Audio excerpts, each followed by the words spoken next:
안녕하세요. 허승용 회계사입니다. 얼마 전 아는 지인으로부터 문의를 받았는데요. 부업으로 음식점을 운영하려고 하는데 단독 사업으로 하는 게 좋은지 아니면 아내와 공동 사업자로 하는 게 좋은지 질문을 받았습니다. 부동산의 경우 공동 명의로 하면 절세에 유리하다는 말이 있어 많은 분들이 부부 공동 명의로 하는 경우가 많은데요. 그렇다면 개인 사업을 하는 경우에도 공동 사업자가 유리할까요? 그래서 오늘은 공동 사업자란 무엇인지, 그리고 공동사업의 장점과 공동사업 시 유의사항에 대해 영상을 준비해 보았습니다. 공동사업자라는 게 장점도 있지만 분명 단점도 존재하기 때문에 영상 내용 끝까지 확인하셔서 의사결정 하시는데 도움되시길 바랍니다.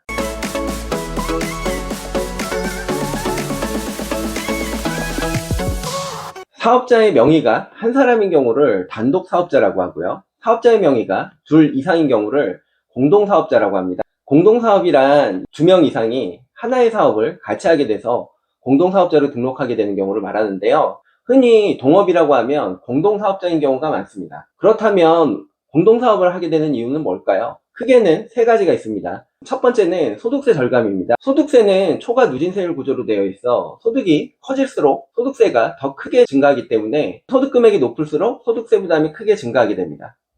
하지만 공동사업자의 경우 소득이 2명 또는 그 이상으로 분산이 돼서 단독 명의 때보다는 낮은 세율이 적용되기 때문에 소득세 절감 효과가 발생하게 됩니다. 자세한 내용은 뒷부분에서 설명드리도록 하고요. 두 번째는 자금 조달입니다. 사업을 하는 데 있어 많은 자금이 소요되는 경우 혼자서 모든 자금을 조달하기 어려운 경우가 있습니다.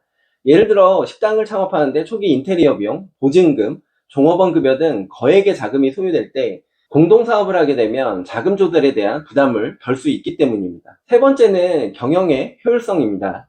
단독 사업을 하게 되면 영업, 마케팅, 재무, 고객 응대 등 모든 분야를 혼자서 해야 하는데, 공동사업을 하게 되면 영업을 잘하는 대표는 영업을, 마케팅을 잘하는 대표는 마케팅 분야를 맡아 운영함으로써 분업을 통해 경영의 효율성을 높일 수 있기 때문입니다. 공동사업자로 등록하기로 결정했다면 공동사업자의 신청은 어떻게 해야 될까요? 공동사업자의 신청은 단독사업자에 비해 복잡하고 많은 서류 준비가 필요한데요. 공동사업자의 신청은 사무실 임대차 계약서와 공동사업자 각각의 신분증과 인감증명서, 그리고 각 동업자의 손익 분배 비율이 명시된 동업계약서를 준비하셔서 세무서를 방문하시면 신청이 가능합니다. 손익 분배 비율이라는 건 공동사업에서 이익이 났을 때 어떻게 이익을 나눌 건지에 대한 비율인데요. 5대5, 7대3 이런 식으로 표시가 된다는 점 참고해 주시고요. 만약 대리인이 신청을 하는 경우에는 대리인의 신분증과 위임장도 필요하다는 점 알아두시기 바랍니다. 사업자 등록 신청이 완료되면 사업자 등록증이 발급되는데, 공동사업자의 경우 사업자 등록증에는 지금 보시는 것처럼 주된 공동대표 외 몇 명 이런 식으로 사업자 등록증이 발급됩니다. 주 대표 외 몇 명 이런 식으로 사업자 등록증이 되어 있는 경우를 보시게 된다면, 아, 이 사람은 단독 사업이 아닌 공동사업자이구나 라는 걸 알 수 있습니다. 자, 이제부터는 공동사업자의 세금 신고에 대해서 살펴보겠습니다. 공동사업자의 세금 신고는 단독 사업자와 어떻게 다를까요? 공동사업자의 세금 신고는 크게 부가가치세 신고와 종합소득세 신고 두 개로 나눌 수 있는데요. 우선 부가가치세 신고의 경우 단독 사업자인 경우와 다른 것이 없습니다. 공동사업자 자체가 하나의 사업자 등록번호를 가진 하나의 사업자이기 때문에 공동사업자 전체의 매출과 매입을 기준으로 부가가치세 신고를 하면 됩니다. 따라서 공동사업자를 한다고 해서 단독 사업자보다 부가가치세가 절감되거나 하지는 않는다는 점 알아두시기 바라고요. 공동사업자도 단독 사업자와 마찬가지로 연한산 매출이 8천만 원을 넘게 되면 다음해 7월 1일부터 일반과세자로 전환이 되는데요. 보통 4명의 단독 사업자가 2개 이상인 경우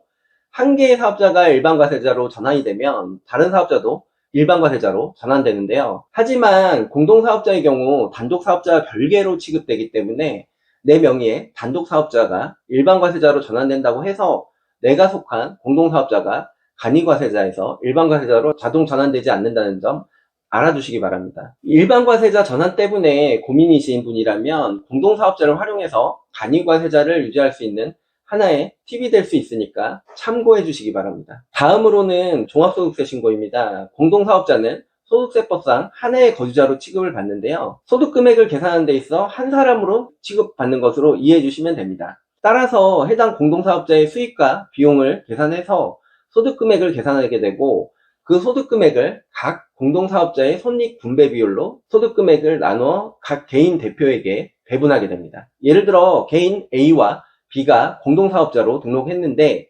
2023년에 수익과 비용을 반영한 소득금액이 1억 원인 경우를 가정해 보겠습니다. A와 B의 손익분배 비율은 50대 50이고요. 이 경우 A와 B는 공동사업자 전체의 소득금액 1억 원에 50%를 곱한 5천만 원씩 소득금액을 배분받게 됩니다. 이 5천만 원은 A와 B의 사업소득을 구성하게 되고 A와 B는 이 금액을 각각 사업소득으로 종합소득세 신고하게 됩니다. 만약 다른 사업소득이나 근로소득 등이 있는 경우 합산해서 신고하게 되고요. 공동사업으로 사업자 등록을 하는 경우 절세 효과는 바로 이 종합소득세에서 나타나게 되는데요.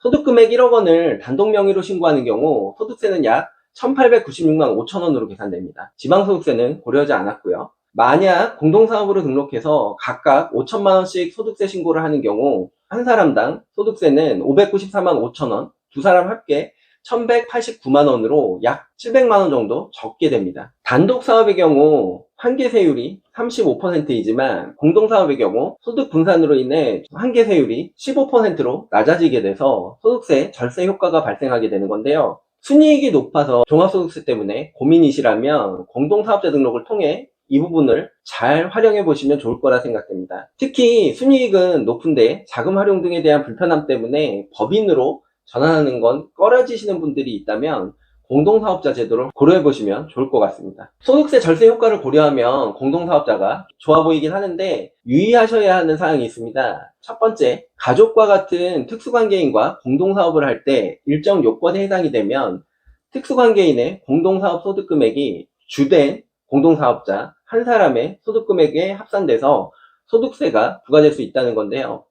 배우자나 직계 좀비속 등 생계를 같이 하는 특수관계인과 공동사업을 하는 경우로서 신고서상 소득신고 내역과 지분율 등이 실제 사업 운영 현황과 현저하게 다르거나 조세를 회피할 목적으로 확인되는 경우에는 주된 공동사업자의 소득금액에 합산해서 소득세를 과세할 수 있습니다. 만약 이런 경우가 발생하게 된다면 소득 명의 분산으로 인한 절세 효과가 없어지기 때문에 이런 상황에 해당되지 않도록 유의해 주시는 게 좋습니다. 두 번째는 공동사업자로 등록되는 경우 공동사업자 모두에게 건강보험료가 부과될 수 있다는 점인데요. 소득세가 절세되는 부분은 좋지만 건강보험료가 증가될 수도 있기 때문에 늘어나는 건강보험료와 줄어드는 소득세 금액을 잘 비교하셔서 어떤 사업 형태가 유리한지 결정해 주시는 게 좋습니다. 세 번째는 창업 중소기업 특별세액 감면입니다. 단독 사업자일 때 창업 중소기업 특별세액 감면 50% 감면 대상인데 소득세 절세 효과 때문에 공동사업으로 변경하는 경우 공동사업으로 변경되는 비율에 대해서는